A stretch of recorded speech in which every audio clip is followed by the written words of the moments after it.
Eros and Psyche, Scene 5. Before Psyche could respond, Zephyr, the west wind, incited a furious tempest which dissipated their contact and sucked his sister's etheric doubles back into their vacant bodies that were still slumbered near the stone table. Both awoke after their prolonged sleep, feeling befuddled, nauseous, and saturated in a spray of perspiration. Neither remembered their encounter with Psyche in a preternatural ocean which had been churned into a physical, psychic battleground by a host of disembodied wills and egos. That afternoon, Psyche sat near a rock pool and recollected all the times she and her husband had conversed. She pried the depository of memories in search of any clues that might incriminate sinister intent on his part and rescind his integrity. She couldn't find any. Not one. Nevertheless, the seed of doubt planted by her sisters would rear its ugly head from time to time.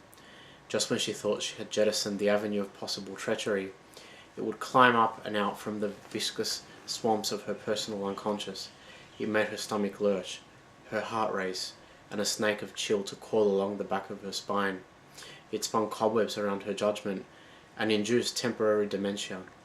Bewitched by the idea of finally attaining closure, she hurried about the palace collecting implements that would set in motion this unprecedented conspiracy. Once everything was in place, she bathed in a freshwater spring within the palace and doused herself in rose perfume as to make herself especially salacious.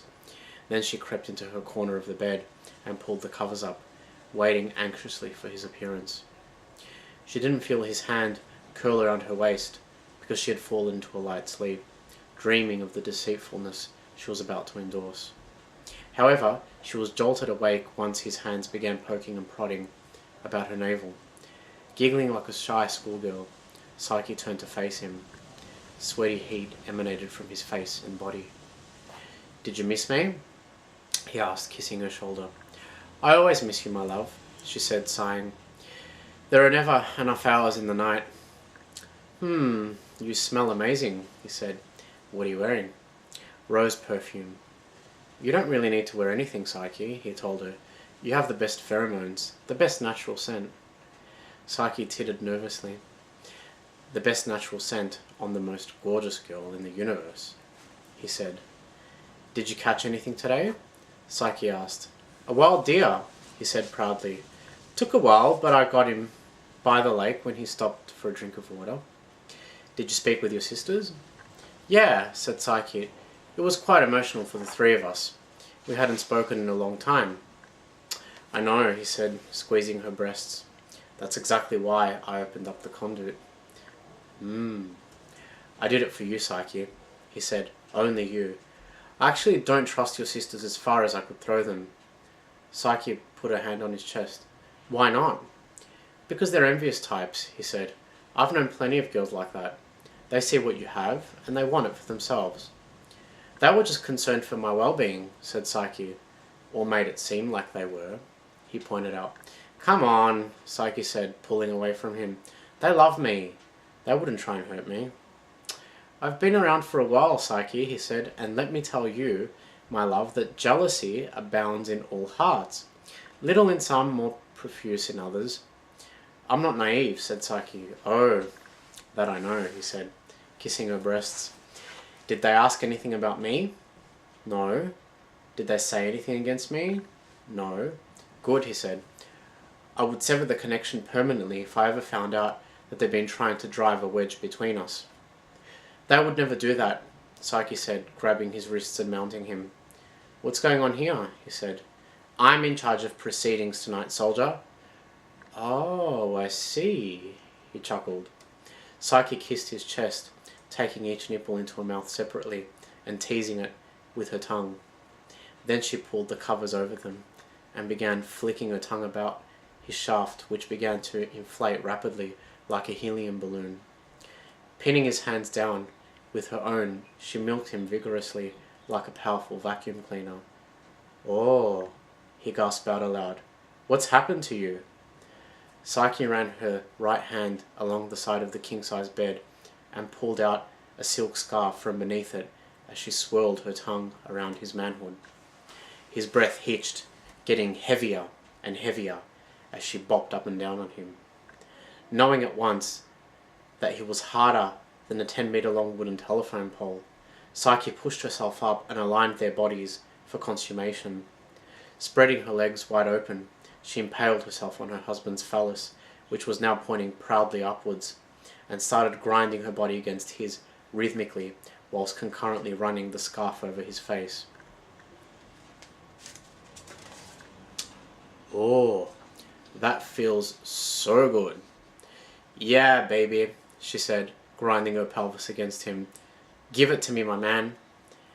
Where in Zeus's name has this Psyche been hiding? He asked. Where has she been, huh? You're driving me crazy, babe. She's coming to you expecting a big night out like a jack-in-the-box, said Psyche, gasping. Oh, yeah. Psyche stretched the scarf out, wrapping either end around his wrists and binding him securely to the bedpost. He gestured approval by taking each of her wholesome breasts into his mouth as she keeled over to do so, biting them lightly with his teeth. His incessant thrusting generated tremors of titillation that coursed through her body, incapacitating her, and had the adverse effect of momentarily overriding the higher purpose of the venture. Nonetheless, it wasn't long before the seed of doubt regarding his true identity sprouted like a thorny weed in her consciousness once more. Acting somewhat mechanically, she rested the side of her face against his powerful chest and continued grinding against him while her hands scuttled beneath the bed in search of her two inert co-conspirators. Once she had the ice pick firmly in her right hand and the blowtorch in her left, she lifted herself vertically and kept riding him with both arms stretched upwards towards the ceiling. The kinky you is mind-blowing, my love, he panted. Yeah? Uh-huh, he said. If you actually knew my mother, I would have guessed that she'd been giving you tips on how to spice things up. Uh-huh, he huffed. Oh, the gods. Oh, no. What's wrong? Oh, Psyche, I'm gonna come, he gasped. I'm gonna come, deep inside you. Come in me, Psyche cried, bouncing up and down on him. Oh, he screamed. Oh, oh. Psyche waited until the second his baby maker started to spurt inside her, like a geyser.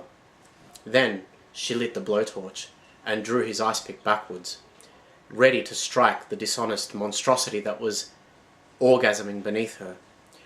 What her prying eyes gazed upon during that split second of a moment left her gobsmacked and breathless. The husband who had fallen madly in love with her wasn't the vicious beast her sisters had intimated he'd be, but the fairest man she'd ever laid eyes upon.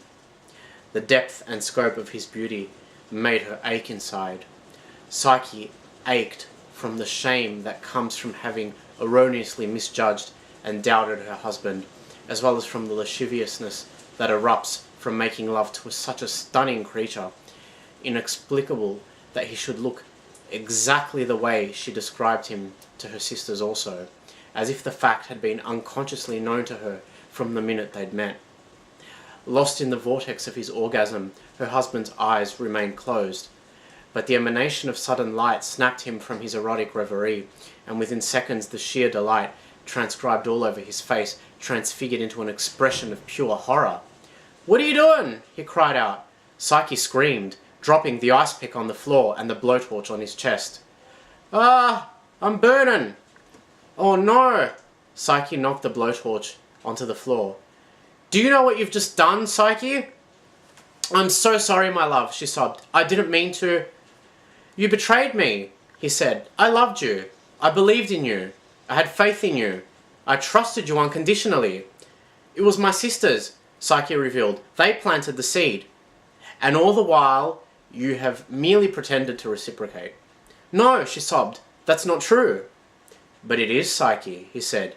"I, Eros, the god of love, have done everything in my power to move the stars so that we can be together, but you could not as much as give me the benefit of the doubt." "That's not true," she repeated. "And I just cannot be where doubt overrides truth or faith." "Please," she begged, "let me explain." "You explained with your actions." Before she could utter as much as a word, Eros dematerialized into thin air.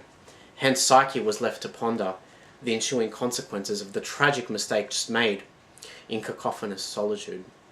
As it were, her husband was no monstrosity or beast, but the god of love himself. How was it that she had attracted the fidelity of the love itself only to be cast down from its starry and melodious heavens by the doubt that was imparted to her by two jealous and resentful sisters? The realization that her sisters' primary concern had been to hasten her downfall was too great a burden to carry, and she cussed them repeatedly. Then, exhausted by the trauma and lamentable outcome of the ordeal, she slumped against the empty bed and cried herself to sleep.